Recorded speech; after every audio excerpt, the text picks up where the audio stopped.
حمل کے پہلے دن سے لے کر بچے کی دوسری سالگرہ تک کے 1000 دن غذائیت اور جسمانی و دماغی نشوونما کے اعتبار سے انتہائی اہم ہیں۔ ہمارے صرف 3% بچے موضوع اور غذائی تنوع کی حامل خوراک لیتے ہیں۔ پاکستان کے 40% بچے اپنی عمر کے اعتبار سے پستہ قد ہیں۔ 18% کا وزن اپنے قد کے حوالے سے کم اور 29% کم وزنی کا شکار ہیں۔ ملک کے 59% گھرانے اتنی معاشی سکت ہی نہیں رکھتے کہ وہ غذائیت کے اعتبار سے موزوں خوراک کھا سکیں۔ ہم روایتی خوراک سے پروسیس فوڈ کی جانب بڑھ رہے ہیں، جو توانائی سے بھرپور اور مائکرو نیوٹرینٹ سے آدھی خوراک ہے۔ یہ غذائی ارتقاء ملک پر ناقص غذائیت کے تہرے بوجھ کا باعث ہے۔ پستہ قد، دبلے پتلے، کم وزن اور سست بچے، یہ ہے تصویر ہمارے مستقبل کی۔ بات ذرا تلخ ہے لیکن ہے حقیقت، کیونکہ ہم جو کچھ اپنے بچوں کو کھلا رہے ہیں اس سے ان کے پیٹ تو شاید بھر رہے ہوں، لیکن ان کے جسم اچھی غذائیت کے بھوکے ہیں۔ اس بھوک کو ماہرین مخفی بھوک، ہڈن ہنگر کا نام دیتے ہیں، یعنی خوراک میں غذائی اجزاء کا عدم توازن، جو نہ صرف بچوں کی جسمانی و دماغی صحت اور نشوونما کو متاثر کرتا ہے، بلکہ خواتین خصوصاً حاملہ اور دودھ پلانے والی ماؤں کی غذائی نیوٹریشنل ضروریات کو بھی پورا نہیں کرتا۔ نتیجتاً ہماری بنیاد، بچے اور ان کی معمار مائیں دونوں کی اکثریت کمزور صحت کا شکار ہے۔ یوں ہمارا مستقبل غذائیت کے ممکنہ بحران کی دہلیز پر کھڑا ہے۔ مخفی بھوک، ہڈن ہنگر، دراصل مائکرو نیوٹرینٹ ڈیفیشنسی کا دوسرا نام ہے۔ ہمارے جسم کو اگرچہ ان مائکرو نیوٹرینٹس کی تواتر کے ساتھ بہت تھوڑی مقدار کی ضرورت ہوتی ہے، لیکن یہ غذائی اجزاء دراصل ایک جادو کی چھڑی کا کام کرتے ہیں۔ یہ جسم کو اس قابل بناتے ہیں کہ وہ مختلف انزائمز، ہارمونز اور دیگر ایسے اجزاء بنائے جو مناسب صحت اور نشوونما کے لیے ضروری ہیں۔ حمل کے پہلے دن سے لے کر بچے کی دوسری سالگرہ تک کے تقریباً 1000 دن غذائیت اور جسمانی و دماغی نشوونما کے اعتبار سے انتہائی اہم ہیں۔ اگر ان 1000 دنوں میں حاملہ اور بچے کو متوازن اور غذائیت بخش خوراک ملے تو بچوں کی نہ صرف جسمانی بلکہ ذہنی نشوونما بھی بھرپور ہوتی ہے اور بچے بیماریوں کا بھی کم شکار ہوتے ہیں۔ ان 1000 دنوں میں مائکرو نیوٹرینٹس کی کمی یا غیر موجودگی کے مضر اثرات دیر پا ہوتے ہیں۔ تحقیق سے یہ بات ثابت ہے کہ ان 1000 دنوں میں صحیح متوازن غذا سے ہم ہر سال 10 لاکھ جانیں بچا سکتے ہیں اور بڑی حد تک بیماریوں سے بچوں کو بچا سکتے ہیں۔ اسی طرح ہر پیدا ہونے والے بچے کا یہ حق ہے کہ جب وہ پیدا ہو تو وہ جسمانی اور ذہنی طور پر مکمل صحت مند ہو۔ اسے پیدائش کے فوراً بعد سے 2 سال تک ماں کا دودھ میسر ہو، حفاظتی ٹیکے بر وقت لگوائے جائیں، کھیلنے اور سیکھنے کے مواقع مہیا کیے جائیں، معیاری اور مکمل تعلیم فراہم کی جائے، اسے تحفظ دیا جائے۔ ان تمام حقوق کی ادائیگی مشروط ہے زچہ اور بچہ کو متوازن خوراک کی فراہمی سے، کیونکہ غذائی قلت، قلیل مغزی یا مخفی بھوک بچے کی جسمانی اور ذہنی نشوونما پر مبنی معیاری زندگی کے حق کی کھلی خلاف ورزی ہے۔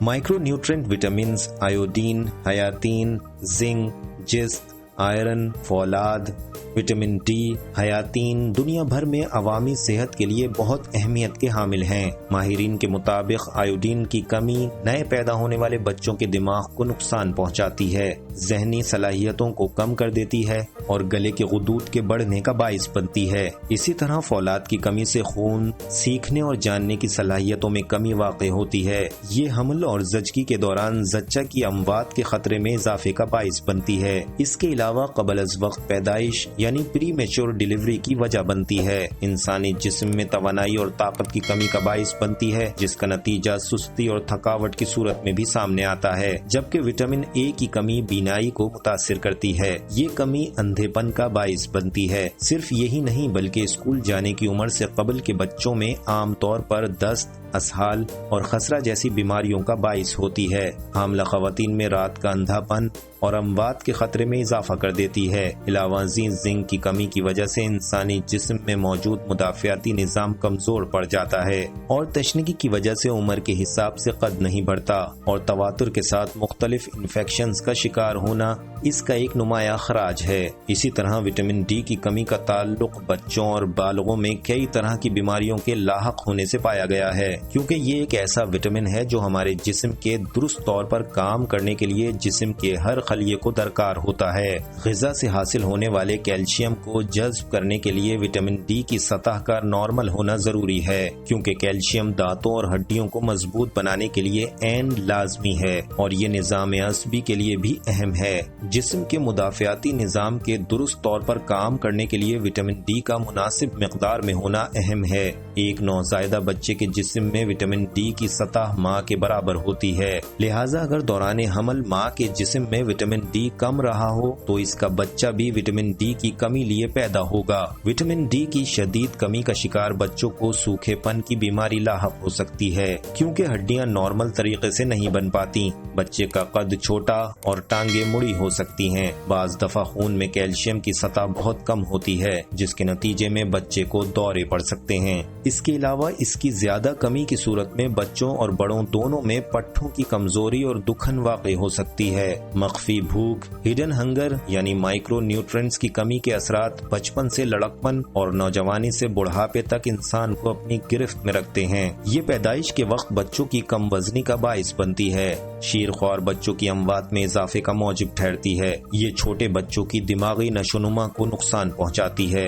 بڑے بچوں کا قد ان کی عمر کے اعتبار سے نہیں بڑھتا اور ان کی دماغی صلاحیتوں میں بھی کمی واقع ہوتی ہے۔ تواتر سے انفیکشن کا شکار رہتے ہیں، جلدی تھک جاتے ہیں، سیکھنے کی صلاحیتوں میں دشواری کا سامنا کرتے ہیں اور شرح اموات میں اضافے کا خطرہ بھی بڑھ جاتا ہے، جبکہ نوبالغوں کے قد ان کی عمر کے حساب سے کم رہ جاتا ہے۔ دماغی صلاحیتوں میں کمی واقع ہوتی ہے، تھکاوٹ اور سستی کا شکار رہتے ہیں، کھیل کود میں زیادہ حصہ نہیں لے پاتے، انفیکشنز میں مبتلا ہونے کے خطرے کا شکار رہتے ہیں۔ ناقص غذائیت کی وجہ سے ہمہ وقت بیماریوں میں گھرے رہنے والے بالغوں کی معاشی پیداواری صلاحیتیں متاثر ہوتی ہیں، جو ان کی کمزور معاشی اور سماجی حیثیت کا باعث بنتی ہیں، جبکہ حاملہ خواتین کی اموات کے خطرے میں اضافہ ہو جاتا ہے یا وہ مختلف پیچیدگیوں کا شکار رہتی ہیں۔ بڑھاپے میں ہڈیوں کا بھربھرا پن اور دماغی جسمانی کمزوری ان مائکرو نیوٹرینٹس کی کمی کا شاخسانہ ہے۔ اس کے علاوہ بزرگی کے ایام میں قلیل مغزی کمی کی وجہ سے پہلے سے کمزور مدافعاتی نظام کمزور تر ہو جاتا ہے، جو شرح اموات میں اضافے کا محرک بنتا ہے۔